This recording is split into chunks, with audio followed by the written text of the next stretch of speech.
maa wax ñaari baat yi nga yeggale. dafa yàgg rek sama dënn bi mënuma koo wax. damaa kontaan ñaari yoon. sama xol teg ñaari yoon moo tax ma jooy. premier bi moom laa jooy. su ma la mën a gis moom bi lekkut naa la. milliard su ma génnee li may dégg samay nopp man rek ko mën a jànkoonteel bariwul jigéen ñi ko mën a jànkoonteel waaye nag yàlla dafa dugal ma mën a muñ moo tax ma doon dëgg samay tànk nit di dégg loolu rek di dem waaye leeral na ma ne fi muy jëm dina baax ndax macha allah bëgguma ko woon a wax waaye dinaa ko wax ab liir bu juddoo lan lay njëkk a wax du jooy yooyu jaaru ci barke Sëriñ Tuubaa barke Maam Seex Rafaa jaaru ci jooy moom lam wax duma ko wax waaye jaaru ci jooy kon xam naa ne ni mu mel moom bettu ma sama benn doom nag bu mu nirool du ci bootaay du ci ferte masha Allah kon lii xamal naa ne moom dina ma saxam ci moom xaw ma fekke xaw ma bañ a fekke waaye xamal naa ne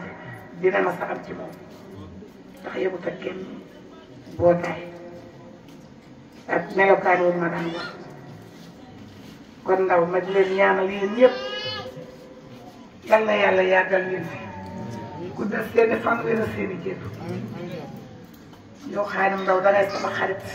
soo jàngee damay jooy du ma ko tey lu ma yokk dama la koy jox su ma ko yorul demuti ko loolu moom sama deret la nekk dama ko tey bari na fi nag baax bi ñëpp laa bëgg gisuma kenn ku ma bañ